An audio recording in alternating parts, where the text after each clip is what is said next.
Do you say yes before your toddler even finishes the sentence? Are you the only fully operational parent in a two-adult household? Have you felt that flash of resentment over something you agreed to 10 seconds ago, and then felt guilty for feeling it at all? If that's you, you're not a bad mom. You're also not a nice mom either. You're running on a setting nobody ever showed you how to turn off, and it's costing you more than you realize. By the end of this video, you'll know exactly why your automatic yes is working against you, for your sanity and for your kids' development. And you'll walk away with an 8-word script you can use tonight, at dinner, mid-tantrum, wherever it hits hardest. But first, the reframe nobody says out loud. The problem was never that you're too soft-hearted. The problem is that your nervous system is the one saying yes, not your values, not your judgment. Anxiety has been running your household's decision-making, dressed up as generosity, and everyone, including you, has been calling it good parenting. I'll hand you the fix, but the phrase, the one even a 2-year-old responds to, is attached to the pattern with the deepest research behind it, and that's pattern number 1. We're counting down to it on purpose. Stick around. Pattern number 3, the default parent loop. Picture your house on a totally normal Tuesday. You're not doing more than your partner. You're just the only one who remembers any of it exists. The permission slip, the snack rotation, whose nap window is closing, which kid is 2 seconds from a meltdown. Often, all 4 at once, often silently, while everyone else in the house is having what feels to them like a perfectly ordinary day. Here's the part that actually stings. This was never about who loves the family more or who tries harder.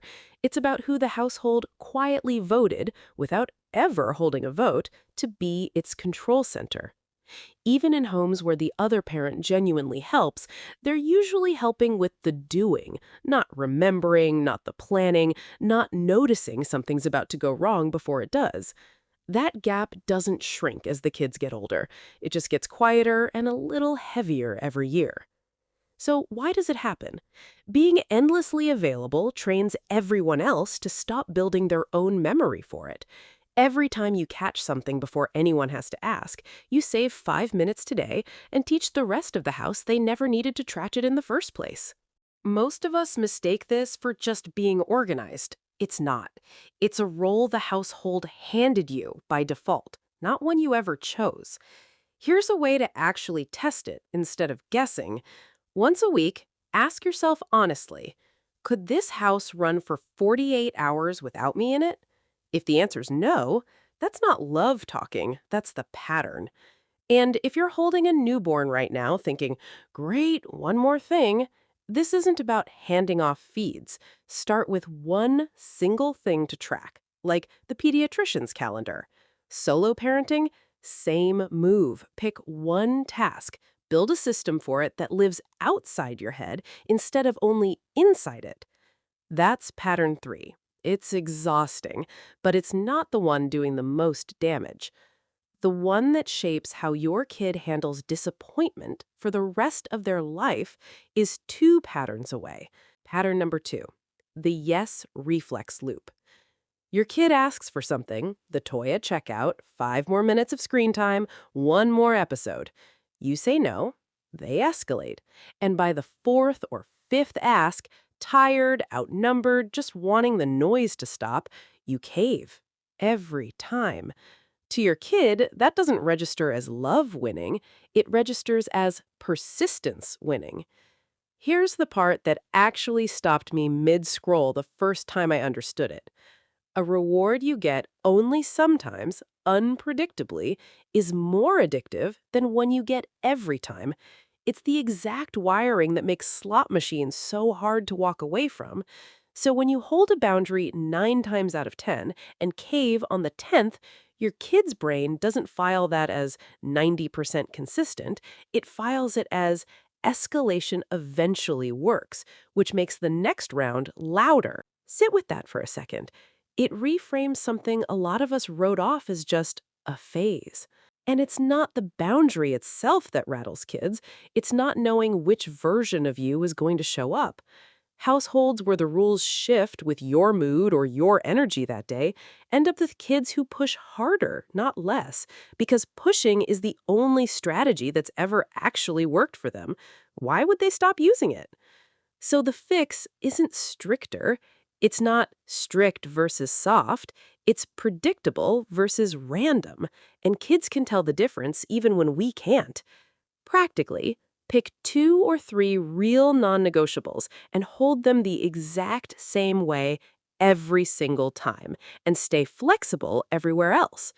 This matters even more in combo feeding, single parent, or blended family households, where fewer boundaries held harder consistently beats more boundaries held loosely.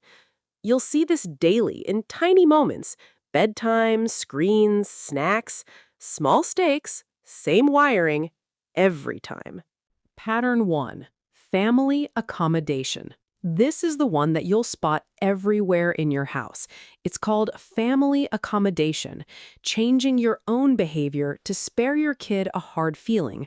It feels kind in the moment, but it tends to keep that hard feeling alive longer, not shorter, because the kid never actually finds out they can survive it.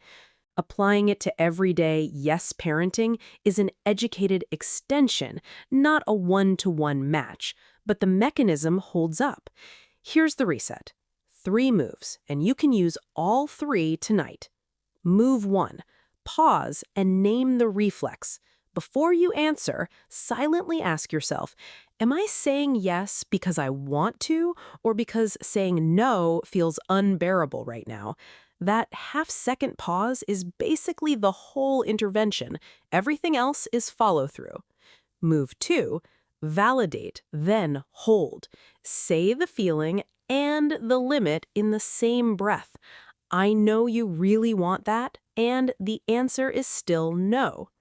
Move 3, the hardest one, follow through without rescuing.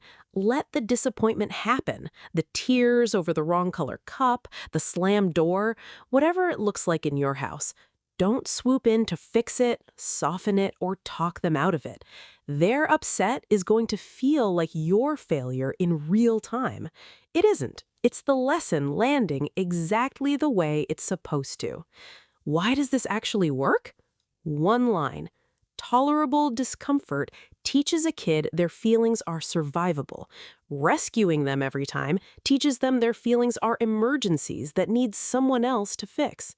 The mistake here isn't giving in, it's over-explaining. 5 straight minutes of justifying your no turns a clean boundary into an open negotiation, and your kid will take that opening every time.